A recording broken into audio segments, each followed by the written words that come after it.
সূরাও দরকার নাই, পুরো কোরআনটাও নিয়ে আসার দরকার নাই, বানিয়ে নিয়ে আসার।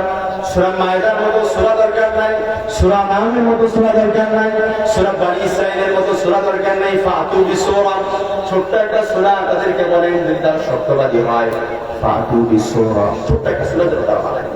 ফাতু বিসূরা, সূরা ইখলাসের মতো হবে, সূরা কাউসারের মতো হবে। ফাতু বিসূরা, ছোট্ট একটা সূরা বানায় নিয়ে আসে। আজ পর্যন্ত পৃথিবীর ইতিহাসে এমন কোন রূপ তৈরি হয় নাই মানুষগুলোকে দলে দলে যেন পরিচালিত করা যায়। আমরা যদি এই কোরআন মানি, এই কোরআন বুঝি, নিজের ব্যক্তিতে মানি, জীবনে মানি, রাষ্ট্রে মানি, পরিবারে মানি, সব জায়গায় যদি কোরআন মানে, কোরআন দ্বারা যদি নিজের জীবন পরিচালনা করি, পরিবারে মানি, ব্যক্তিতে মানি, রাষ্ট্রে মানি, সব জায়গায় যদি কোরআনের আইন আমরা পরিচালনা করি, তাহলে কি সমাজের মধ্যে হত্যা, রাহাজানি, টেন্ডারবাজি, লুটতরাজ এগুলো থাকবে নাকি? তার উপরে বলে থাকার সম্ভাবনা আছে নাকি? মদিনায় রাষ্ট্র কায়েম করেছেন মুহাম্মদুর রাসূলুল্লাহ সাল্লাল্লাহু আলাইহি ওয়াসাল্লাম। মদিনার সনদ দ্বারা যদি দেশ চলে, তাহলে এই দেশের মধ্যে কোনো খুন খারাপি হওয়ার সম্ভাবনা হতে পারে। কোরআন দ্বারা যদি বিচার ফায়সালা করা হয়, চুরি করলে হাত কেটে দাও, জেনা করলে পাথর নিক্ষেপ করে হত্যা করে দেবো, অবিবাহিত হলে দেশান্তর করো, অবিবাহিত যত পুরুষ আছে, যত যুবক আছে যারা বিবাহিত বহির্ভূত সম্পর্ক করে, ওদের সবগুলোকে 100 ব্যক্তাঘাত করে দেশান্তর করে দাও। তাহলে কি আর গার্লফ্রেন্ড বয়ফ্রেন্ডের সম্পর্ক থাকবে নাকি? আছে নাকি সম্ভাবনা?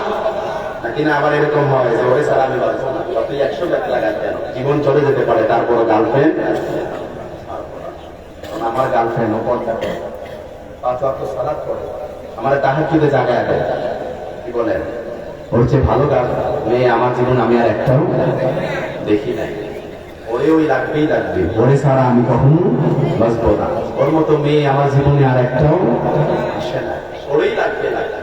আরে বোকা, তুমি তো বোকার স্বর্গের রাজ্যে বসবাস করছো। তুমি যে মেয়ের জন্য জান দিতে রাজি, তুমি যে মেয়ের জন্য জীবন দিতে রাজি, পরিবার ছাড়তে রাজি, দেশ ছাড়তে রাজি, সমাজ ছাড়তে রাজি, কথাটা শুনতে খারাপ লাগলেও আমি মা বোনদেরকে ক্রিটিসাইজ করে কথা বলছি না। আমি আমার মা বোনদেরকে শ্রদ্ধা করি, আমি আমার হৃদয়ের জায়গা থেকে তাদেরকে শ্রদ্ধা করি, ভালোবাসি। কিন্তু আমি বলছি আমার অনেক মেয়ে আছে, কালকে যদি একটা টাকা না পেয়ে যায়, তোমাকেও ছাড়তে দেরি করবে। এটা কি প্রমাণ হয়েছে না হয় নাই? হয়ে গেছে নাকি? নামও বলা শুরু করে মুশতাক আর তিশা, তাই না?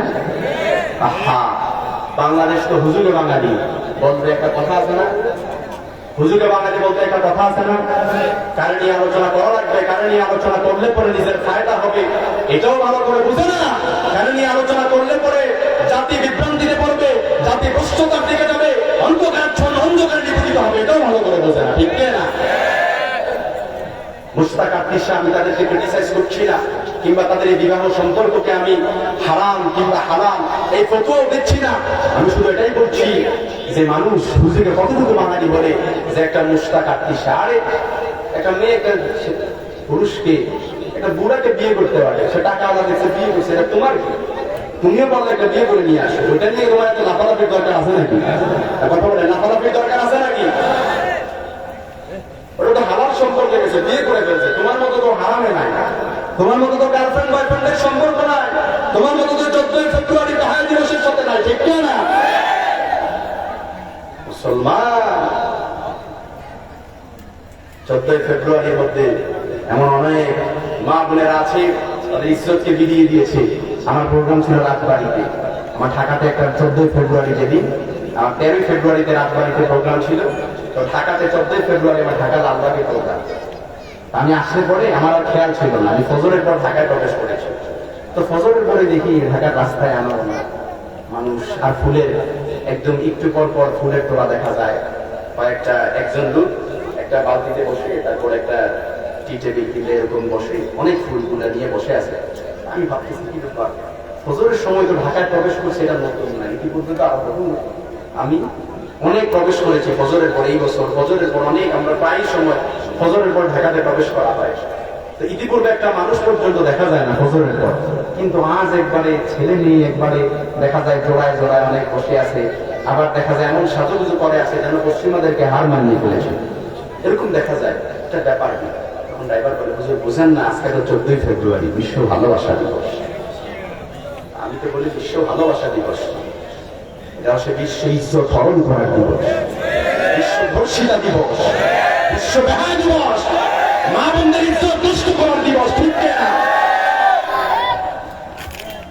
আফসোস আর পরিতাপের বিষয় হচ্ছে এই কথাগুলো বলে আজকে কোনো লাভ নাই, কোনো লাভ নাই। আমি যখন সিলেটে গেলাম, ভাই এক চেয়ারম্যান সাহেব আমার বলতেছে, হুজুর বই বলবো কিভাবে সমাজকে পরিবর্তন করবো, পরিবর্তন কিভাবে করবো। এক ছেলে, আমি রাত্রিবেলা 5 জন একসাথে, আমি দেখতেছি ছেলেটা হাতে কি নিয়ে যেন কি খায়, ইয়াবা খাচ্ছে, এটাকে বলে। তো ইয়াবা খাচ্ছে, তা আমি ছেলেটাকে ডেকে জিজ্ঞেস করলাম, তার সাথে কথা বলতেছি, আমি যে চেয়ারম্যান সেটাই ভুলে গেছে, আমি যে চেয়ারম্যান সেটাই কি ভুলে গেছে। মাতাল অবস্থায় আমি বেশি কথা বাড়ালাম না। তারপর আমি 19-40 ডেকে আর কি লাভ হবে, আমার এলাকার বদনাম হবে। তা আমি ওদের গার্ডিয়ানের কাছে কল দিলাম। ওই এলাকার গার্ডিয়ান, যেই ছেলেটা ইয়াবা খাচ্ছে আরো 5 জন ছেলের সাথে, তো দেখলাম ওই ছেলেটার বাবা এই এলাকার নামি দামি একজন লোক, টাকা পয়সার কোনো কিছুর অভাব নাই। আমি তাকে কল দিলাম, বলে ভাই আপনার ছেলে কোথায়? বলে ছেলে তো নানির বাড়িতে। ছেলে কোথায় গেছে? আর কথা বলেন, কোথায় গেছে? নানুর বাড়িতে গেছে। তা আমি তাকে বললাম যে ভাই আপনার ছেলে তো নানুর বাড়িতে যায় না, আপনার ছেলে এই জায়গায় বসে এই কাজ কারবার করতেছে। বলে হুজুর ওর বাবা মাকে কি জবাব দিল জানেন? বলে তাহলে বোঝা যায় যাতে মাতাল কানে ঠিক। আপনার ছেলের কাজ কারবার শুধু আপনি ছেলেই জানে না, আপনি পর্যন্ত আপনিও ছেড়ে দিয়ে রেখেছেন, এজন্যই তো ছেলে লাইট হয়ে গেছে। হুজুরের কাছে পানি পড়া নিয়ে আসেন, হুজুর ছেলেটা নষ্ট হয়ে যাচ্ছে, কথাবার্তা শোনে না, রাত বিরাতে বাসায় আসে, 2টা-3টা বাজে আসে। ওই প্রথমেই তো আপনি নষ্ট করে ফেলছেন, প্রথমেই তো নষ্ট করে ফেলছেন। এই জন্য নোয়াখালীবাসী, আমি আপনাদের পায়ে হাত রেখে বলতে চাই, যাদের ছেলে মেয়ে আছে শুরু থেকেই যদি তদারকি না করেন, শুরু থেকেই যদি এই ছেলেদের সেন্সের মধ্যে সেন্স অফ অ্যাকাউন্টেবিলিটি, জবাবদিহিতার ভয় না শেখান, এই ছেলে বড় হয় টেন্ডারবাজ হবে, এই ছেলে বড় হয় চাঁদাবাজ হবে, এই ছেলেই বড় হয় দেখা যাবে 14 ফেব্রুয়ারিতে অন্য নারী উন্নত টান হবে, ঠিক না?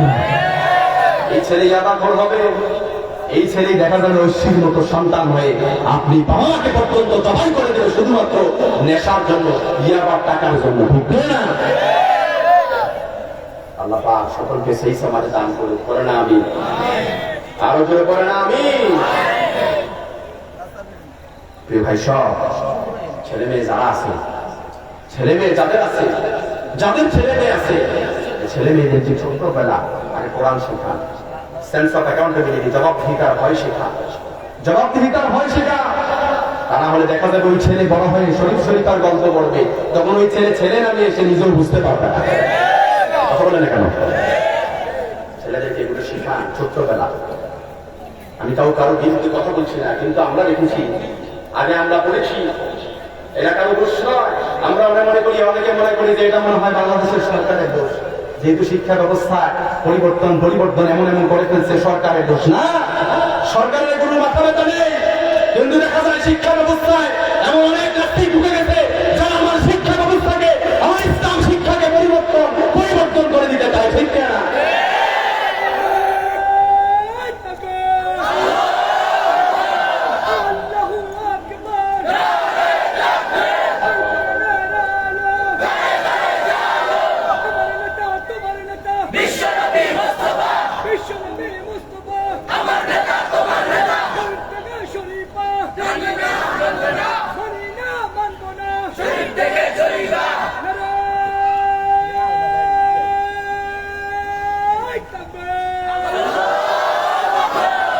আফসোস আর পরিতাপের বিষয় হচ্ছে, শুধু শরীফ থেকে শরীফা হওয়ার গল্প নয়, এই শিক্ষা ব্যবস্থার পড়তে প্রতি পৃষ্ঠায় এমন কিছু ঢুকিয়ে দেওয়া হয়েছে যেটা আমাদের ছোট্ট সোনামণিদের মন মস্তিষ্ক একেবারে অচল হওয়ার জন্য এটাই যথেষ্ট, ঠিক না বলেন?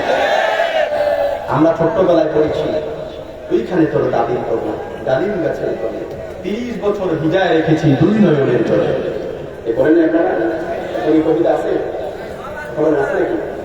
আমরা পড়েছি আমাদের দেশে হবে সেই ছেলে, তবে কথাই না বড় হয়ে কাজে বড় হবে।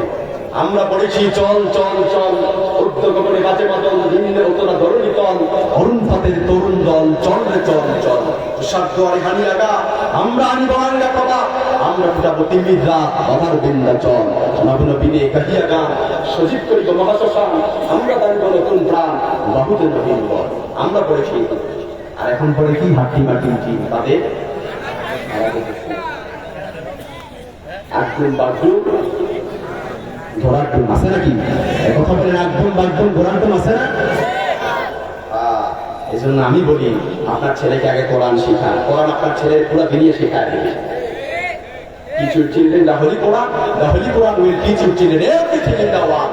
আপনি আপনার সন্তানকে কোরআন শেখান কোরআন আপনার সন্তানকে গোটা দুনিয়া শেখায় দেবে শিখবে না বলে আল্লাহ পাক আমাদের সকলকে সেই সমাজে দান করুন করেন আমি মাঝহারুল ইসলাম আপনাদের নোয়াখালীতে প্রথম নয় কিন্তু এই জায়গায় প্রথম আপনারা কি আমার কথায় গিয়ে কষ্ট পেয়েছেন নাকি আমি কুমিল্লার সন্তান আপনাদের পাশের দেশ তাই না পাশের দেশ কুমিল্লা পাশের দেশই তো কুমিল্লা জেলা বলেন কেন দেশ বলেন না কি বড় করেন নাকি আমাদের কুমিল্লার একজন কি আছে এখন বাহাউদ্দিন বাহার ভাই বলে যে কুমিল্লা এগুলো বাংলাদেশ এটা আপনারা মানেননি এটা মানেন না নোয়াখালী এগুলো বাংলাদেশ এবার ঠিক আছে তো এবার ঠিক আছে না তবে আসলে ঠিক কুমিল্লা এগুলো বাংলাদেশ সেটা হচ্ছে ভবিষ্যৎ ফিউচার টেন্স আর নোয়াখালী এমনিতে এগিয়ে আছে এটা ফিউচার টিউচার না এটা প্রেজেন্টে আছে কি বলেন কথা বলেন না কেন সারা বাংলাদেশের এমপি মন্ত্রীরা যার কাছে প্রথম